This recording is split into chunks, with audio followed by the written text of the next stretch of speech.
Kudos, Antonio Brown. I'm pretty sure about every single person, or at least 90% of us, could have said that you went about your situation the wrong way, and yet you ended up with everything that you wanted and probably more. You're going to be going to a brand new stadium, John Gruden as your head coach. You're going to be the clear-cut #1 wide receiver, probably the best superstar without a doubt on the entire team. You got your new contract, guaranteed money, 3 years, $50+ million. Are you kidding me? And you did it with flaming the crap out of the Pittsburgh Steelers. You just let it all out. You talk smack on Ben Roethlisberger. You threw Mike Tomlin under the bus. And like I said, you just flamed the Steelers, and yet you ended up with exactly what you wanted. So kudos to you. I respect it so much you have no idea. This is going to be a different video from me, obviously. It's only been an hour or two since the trade happened, and I've been just getting blown up with hundreds of messages already, so I figure it would be appropriate for me to come out with my live reaction on what the heck just went down. As a Steeler fan, you can't be happy, okay? Golden Tate, halfway through the season, at the end of his contract, went for a third-round pick to the Philadelphia Eagles. Amari Cooper, who was previously on the Oakland Raiders, who probably dropped more passes than anybody over the past 2 years before he got traded, ended up going for a first-round pick to the Dallas Cowboys. And then you're telling me Antonio Brown, probably the best wide receiver over the past 10 years, is going to go for a third and a fifth-round pick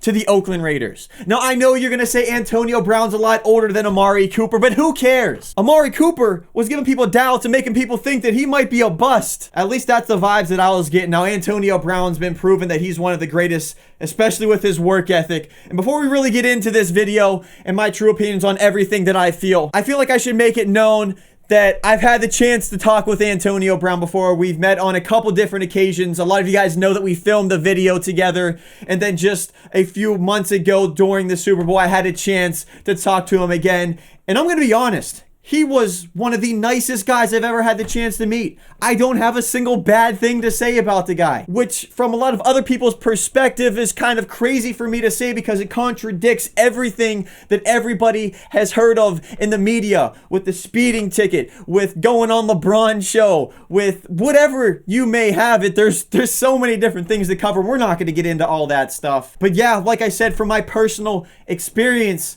I don't have a single bad thing to say about the guy. And to be 100% honest, he's probably watching this video right now. So let's back up a little bit.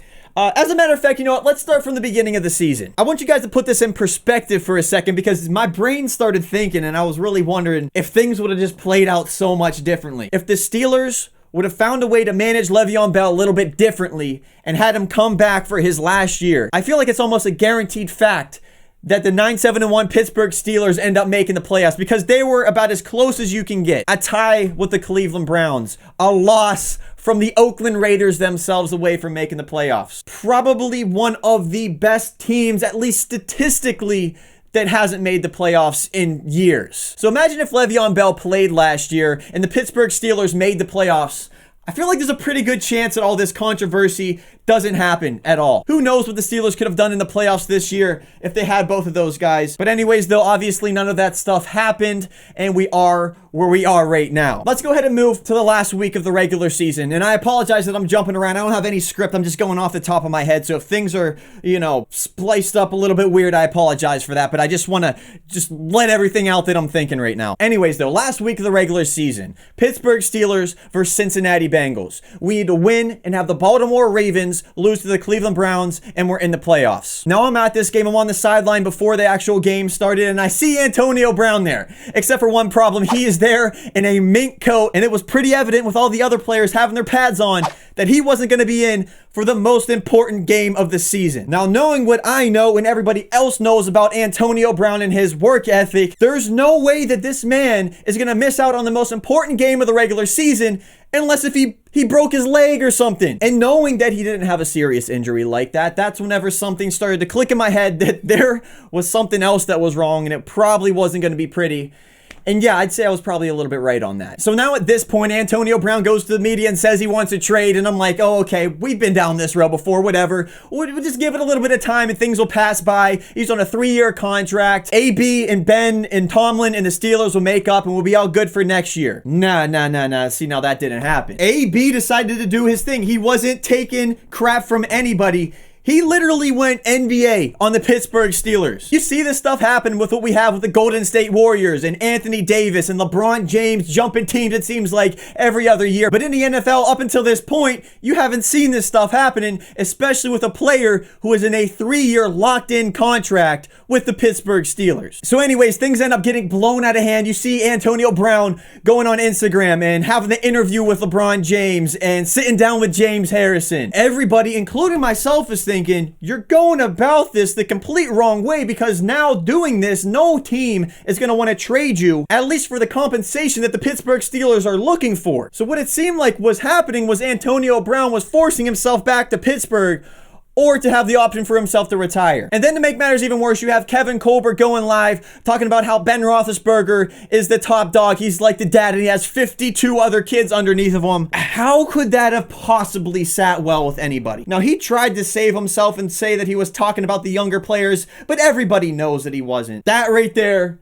was stupid. Plain cut and dry, stupid. With all this controversy now, obviously every single one of the other 31 NFL teams are seeing this, and that gives them a lot of leeway knowing, hey, there's no way Antonio Brown's gonna end up on Pittsburgh next year. They're probably gonna give him away for next to nothing. Yeah, that's what happened, yeah. So anyways, I wake up a couple days ago at 5:30 in the morning to get clickbaited by the NFL on YouTube saying Antonio Brown officially traded to the Buffalo Bills. And then I go ahead and watch the video. He wasn't even traded. So I'm like, oh, wow, okay. So the Steelers are really trying to stick it to him. They're sending Antonio Brown probably to one of the least desirable places in the entire NFL. You might as well send this man to Siberia. Now, apparently, there are rumors that the Bills and Steelers are working out a trade for Pittsburgh to move up to the number 9 pick, and they probably would have had to have given up their first-round pick, but that's a significant trade right there. You can get a lot of value out of a number 9 overall pick, and I'm sure everybody from Pittsburgh would have been super happy with that, including me. But Antonio Brown, the guy on a 3-year contract, the guy with no leeway whatsoever, who's not going to control this trade, jumped in and said, yeah, that's fake news. That's not happening. He just wasn't going to show up to Buffalo. So now they're thinking, why the heck would we give up a first-round pick to this guy whenever there's a good chance he's not even going to play for us anyways? So they drop out, and from there, things went downhill really bad. And you could tell because there weren't many teams that were super interested to begin with. But it seemed like, and I really respected this at the time, that Kevin Colbert wasn't going to accept anything that was going to end up being a loss for the Pittsburgh Steelers. So he had me sitting there thinking comfortably, okay, at worst, the Steelers are going to get a second-round pick for him. And as a matter of fact, I'm thinking in my head, there's a pretty decent chance that Oakland's going to give up one of their 3 first-round picks for Antonio Brown. Holy crap, was I wrong. I wake up this morning to see the Steelers trading away their best player for a 3rd and a 5th-round pick. That's disgusting. So what that's telling me and every other Pittsburgh fan is that the Steelers were going to get rid of Antonio Brown no matter what. There had to have been some sort of internal issue, whether if it was with Coach Tomlin, with Ben Roethlisberger not wanting him to come back. And every other NFL team figured this out, which made it near impossible for the Steelers to get what they wanted for AB. Like I said, Golden Tate on the Lions, halfway through the season, at the end of his contract, went for a 3rd-round pick to Philadelphia. And now you have the best wide receiver in the league going for pretty much the same thing. For the Pittsburgh Steelers, this just looks bad. And for the NFL, I'd be a little bit worried if I were you, because I wouldn't doubt, after seeing how this went down, that more players, at least the ones at the caliber of Antonio Brown, control their own destiny. I don't know what to expect from here on out, but I wouldn't be surprised if things got crazy in the future years. At this point, I'm just ranting on. Antonio Brown, congratulations, bro. You killed it. You got everything you wanted. You did it the way that you wanted to do it, and for that, I respect you. As far as the Pittsburgh Steelers go, I'll be rocking with you forever.